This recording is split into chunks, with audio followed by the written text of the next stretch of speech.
वो दिन मदीना पर भारी था, हुआ में खामोशी थी, दिलों में बेचैनी।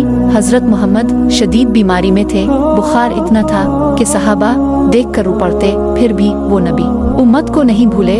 कमजोरी के आलम में मस्जिद में तशरीफ लाए, लोगों को देखा, सफ़ों में खड़ा पाया, चेहरे पर मुस्कुराहट आई और फरमाया, नमाज का ख्याल रखना। फिर वो लम्हा आया जब मर्ज बढ़ गया। हजरत फातिमा बाप की हालत देखकर रो पड़ी। नबी ने करीब बुलाया, कान में कुछ कहा, वो सुनकर और ज्यादा रोए। फिर दोबारा बुलाया कुछ और फरमाया। अब हजरत फातिमा मुस्कुरा दी। पूछा गया, क्या कहा गया था? उन्होंने कहा, पहले फरमाया मेरा वक्त करीब है, और दूसरे में फरमाया जन्नत में सबसे पहले तुम मुझसे मिलोगी। आखिरी वक्त आया, सर हजरत आशा की गोद में था, जुबान पर आखिरी अल्फाज थे, ए अल्लाह मुझे आला रफीक अता फरमा। और फिर वो आवाज खामोश हो गई। मदीना लरज गया। हजरत उमर तलवार लेकर खड़े हो गए कि जो कहे मोहम्मद वफात पा गए, मैं इसे कत्ल कर दूंगा।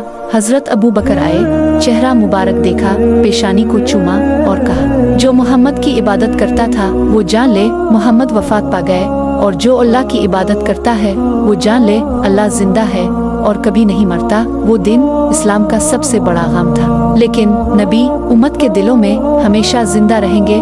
दुरूद की सूरत, संत की सूरत, मोहब्बत की सूरत। ये जिन अलिफाहिद का दिन था। मदीना के करीब मैदान में खामोशी थी, मगर दिलों में खौफ भी था। हजरत हमजा नबी के चचा और इस्लाम के बहादुर शेर थे। वो आगे आगे लड़ रहे थे, कुफर के लश्कर पर बिजली बनकर गिरते थे, दुश्मन उनसे कांपता था। इसी जंग में एक दुश्मन छप कर बैठा था। अचानक एक नेजा आया और हजरत हमजा जमीन पर गिर पड़े। वो अल्लाह के रास्ते में शहीद हो गए। जंग खत्म हुई। हजरत मोहम्मद मैदान में आए, अपने चचा को तलाश करते रहे। फिर अचानक नजर पड़ी, हजरत हमजा जमीन पर थे, जिस्म जख्मी था, सीना चाक था। नबी वो मंजर देखकर खामोश खड़े हो गए, आंखों से आंसू बहने लगे। ये वो लम्हा था जब रसूल बुलंद आवाज से रोए और फरमाया, ये हमजा मैंने तुमसे बढ़कर किसी के लिए गम नहीं किया। फिर फरमाया, अगर मुझे खौफ ना होता कि लोग बाद में ऐसा करेंगे तो मैं तुम्हें यूं ही छोड़ देता, ताकि क़यामत में तुम्हारा जिस्म अल्लाह खुद इज्जत दे। हजरत फातिमा जख्मों को देखकर रोईं। मदीना में हर घर गम में डूब गया, लेकिन हजरत हमजा शहीदों के सरदार कहलाए और नबी के दिल में उनका गम हमेशा जिंदा रहा। हजरत मोहम्मद अल्लाह के नबी थे, मगर दिल बाप का ही था। हजरत इब्राहिम आपके छोटे बेटे थे, उम्र सिर्फ चंद माह थी। नबी उन्हें गोद में लेते, चूमते और मुस्कुराते थे। एक दिन इब्राहिम बीमार हो गए, सांस भारी होने लगी। नबी फौरन पहुँचे, बच्चे को गोद में लिया, सीना से लगाया। नन्हा जिस्म आहिस्ता आहिस्ता ठंडा हो रहा था।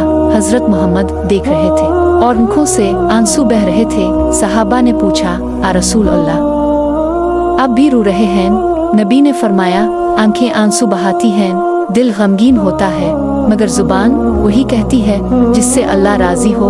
फिर हजरत इब्राहिम खामोश हो गए। नबी ने फरमाया, ए इब्राहिम तुम्हारी जुदाई हमें बहुत राला गई। इसी दिन सूरज को ग्रहण लगा। लोग कहने लगे ये नबी के बेटे की वजह से है।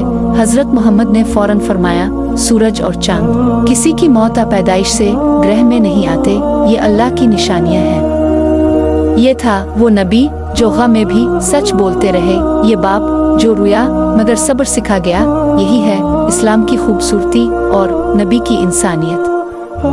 ये वो वक्त था जब मक्का के सरदारों ने हजरत मोहम्मद को खामोश कराने का फैसला किया।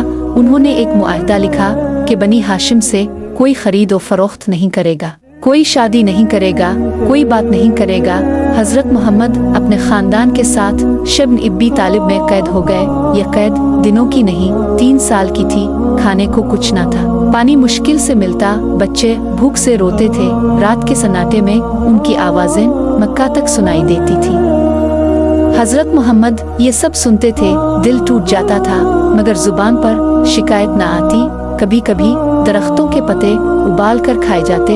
हजरत खज्जा जो नाजों में पली थी, इसी मुहासरे में कमजोर हो गईं। हजरत अबू तालिब बुढ़ापे में हर रात नबी की जगह बदलते कि कहीं दुश्मन हमला न कर दे।